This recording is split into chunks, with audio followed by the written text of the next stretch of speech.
Minus 12, everybody. Minus 12. Minus 12 Celsius in cold ass weather. You know it's cold when you have to take your gloves off. Hey YouTubers, I'm a sick man, I'm not feeling good, but it doesn't matter, I still want to go shoot some photos today. So I did a poll on the YouTube channel, on the community section, and I asked people about two lenses. I got the 90mm f2 from Fujinon, and I also got the 80mm macro. So I asked people to give me their opinion as to which one they want to hear about the most. And I was surprised to hear that a lot of people want to know about the 90mm. So I'm going to go shoot some street photography today. Just because I have a bit of time, everyone's out of the house.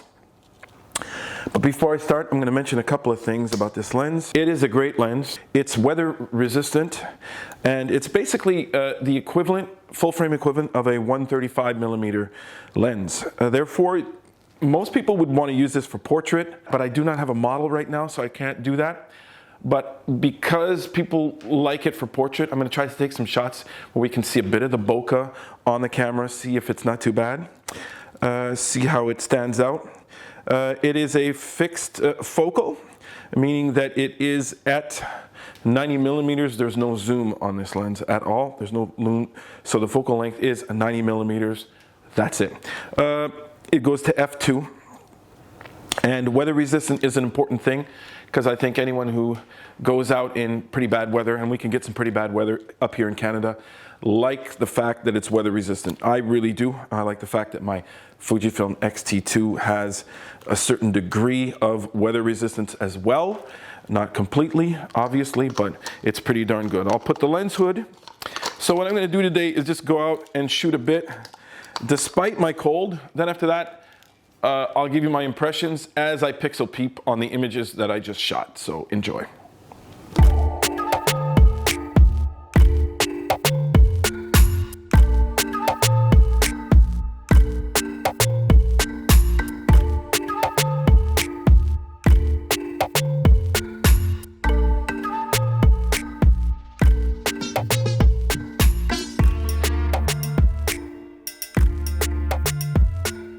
Bird crap. Isn't that a sign of good luck? It's so cold that the wipers need help. Ah!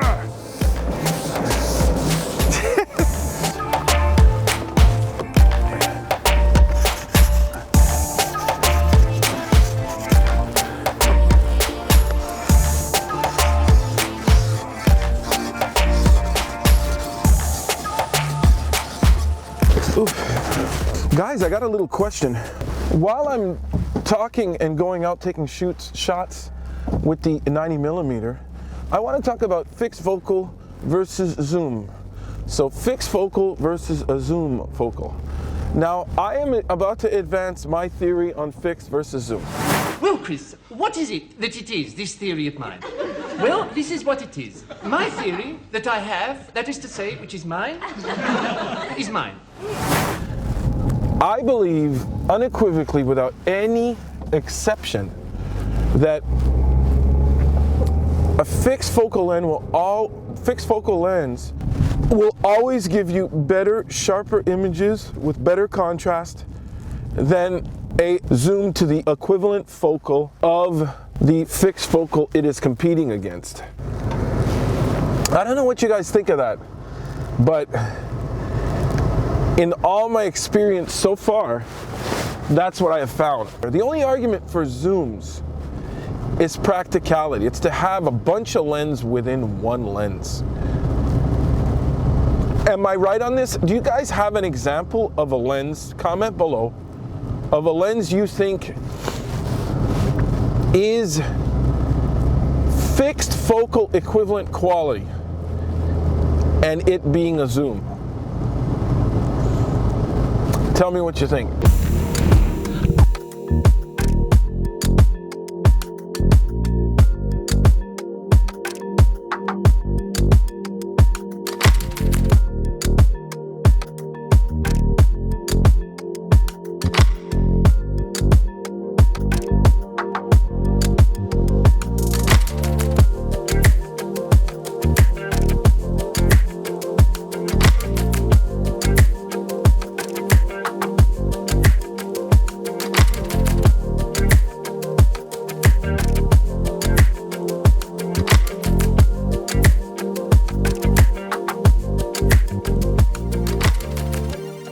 That sky is cool.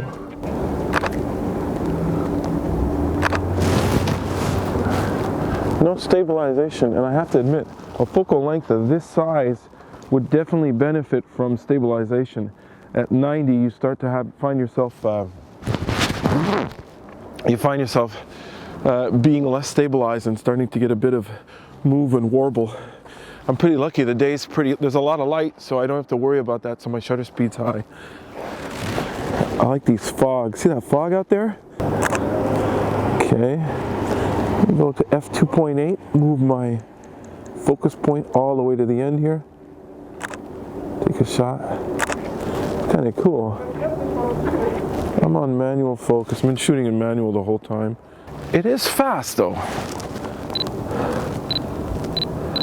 That beat comes in quick. You hear it?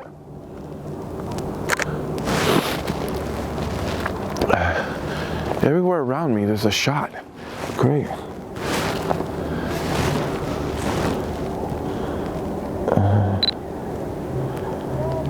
Wow. Get the whole spike in there. It's very nice. Let's get some people. Oh, wow. Never underestimate what you can do with street photography with a long focal.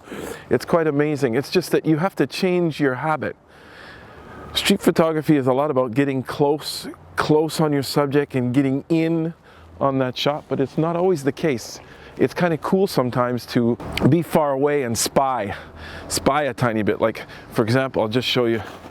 See this cannon hole right here? And because I got the 90mm, I can go and spy on people far away and not worry about getting that shot. So it comes down to candid photography and not necessarily street photography. So let me try to go get this shot up here.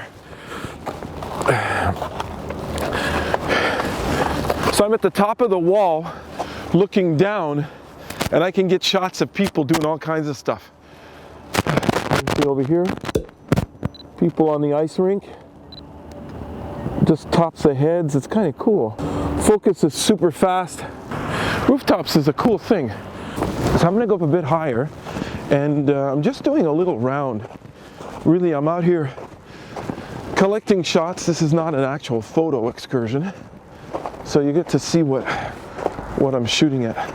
I'm at the top of the walls of Quebec City. It's the exterior walls of the battlefield, because Quebec used to be a walled city. And I'm at the top of the wall, shooting down on people. I'm taking a picture of way out in a place called Saint-Anne. You guys can't see it right now, but we have the city, it goes down, then there's the river, and then far away in the distance, there's a place called Mont-Saint-Anne, Saint-Anne-de-Beaupré, and over there, there's a lot of clouds hanging over the mountains, and it's really beautiful. With the 90, I can go get it. I can go get that shot. We're from a different time, yeah, we're of a different breed. Cause what we got is timeless, we supersede. And we're holding the key, yeah, we're tight as can be. We're rolling, just like we please. Temperature right now in Quebec City, minus 12, everybody. Minus 12 Celsius in cold ass weather. You know it's cold when you have to take your gloves off when you get out. I'm going home. Okay, time to pixel peep. I am here, guys. Yep, look at me. I'm up in the corner, way in the corner at the top. At the top, yeah, yeah. So if you're missing me, don't worry, I'm still there. And I'm just going to show you a couple of things that I wanted to talk about. Now let me put an image up while I talk about a couple of other things that I find really great about this lens. Now let's just talk about the ergonomics of it. The ergonomics of this lens is really good, and it's all mainly a metal finish. It resembles a lot in terms of the finish to the 56mm 1.2. The 90mm XF EBC, Super EBC LMWR is no exception. So in terms of quality of the lens, you're going to get a great quality. Don't expect to get a light lens. It is a very heavy lens, and that's just a fact about the lens. It's a heavy lens, which keeps on with my whole philosophy on life is that normally weight is directly proportional to optical quality. This is not always the case. There are some lenses out there like the STM 1018 and a couple of others that I know, and even the Canon Nifty 50 that are fantastic lenses, and they weigh like nothing. They feel like pieces of like a toy in your hand, and they do a great job. So, but it is definitely not a light lens at all in any sort of way, shape, or form. Some of the cons of this lens is, well, basically there's no stabilization, and I think at this focal length it would have been a good idea to have image stabilization on this lens. I don't know why they didn't do it. Maybe it's just a question of price, but it would have really been nice on a fixed focal in this lens range to actually have stabilization. Now, can it be done? There might be technical reasons why. I do not know. The other thing is that the focal length is not attractive. Now, I say not attractive, which does not mean it's not a good focal length. I think it is. I just think that most likely a lot of people will look at the utility of the 90mm and say, you know what, at $1,200, I'm just not going to buy it. I'm not going to buy it. I'm going to stick to a zoom or do something like that. So it's that focal length where you don't necessarily see the utility of the lens. So it's just not an attractive focal length. Is that a bad thing? Is it a con about the lens? Listen, below you guys can state what you want, but definitely it's just a one that makes it so the fact that sales are probably not that high on this lens. Some of the pros of the lens, the possibilities of using it with a macro on the extension tube, and it has a nice focal length to be doing macro. So if you do get the extension tube, which is not, it costs a pretty penny, that extension tube, but once you get it, you can have a nice focal length to do some great macro shots with this camera. Bokeh is amazing. We'll be looking at that very soon. Now, the big thing I noticed when I was shooting out there was the fast autofocus. It is fast. It is very, very, very, very fast.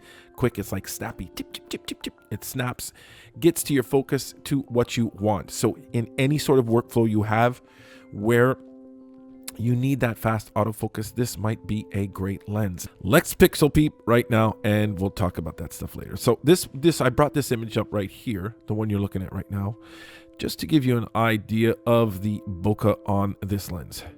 It's a bokeh king. It really is fantastic. Let me look at the blur.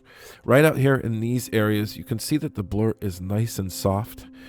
I am at, let me see what I'm at on this one. If I go into this one, I can check I'm at 5.6, 1/500th of a second ISO 200. So that's at 5.6. You can imagine if you bring this thing down to 2, you can get some pretty crazy stuff. The out of focus blur here, right here, if you can look up in the corner right here, you're going to see that it's really nice. It's very soft, and it's not harsh in any way, shape, or form. So in this shot, I wanted to show you that. Now, it also shows a lot of other things like the sharpness of the lens and stuff like that. So it is a crazy sharp lens as well. This image right here, I wanted to show you because I wanted to check out CAs. So what I do with that is I try to shoot something up in the light, really far in the light with a strong light background, and you know what, it's pretty darn impressive. Let me zoom in on this. I'm working in RAW, so you know, Bridge is trying to interpret everything that I shoot at it. You will get some purple fringing, but like, look at this, guys. I mean, there's like not a lot, and this is an I tested the 16mm f1.4, which is a fantastic lens, and it has more purple fringing than this lens, probably for many optical reasons. You guys can comment below and tell me what you think, but just virtually negligible in terms of purple fringing on this lens. It is fantastic. Now, I can get into the actual lens distortion on this lens, but I don't think I should, because in the 90mm range in general, among most lenses, you don't get that much distortion because of what you're working in that focal range. It's just a focal range that doesn't really lend itself too much to distortion. Optically, there's probably a reason. Comment below as to why. So there you go. I just wanted to show you guys that purple fringing. Not a lot happening here. Now, this image right here, I took it out because I was taking it far away. I was on the wall, one of the walls of the city of Quebec. Quebec is a walled-in city. And I shot this shot out towards a place called Côte de Beaupré over here.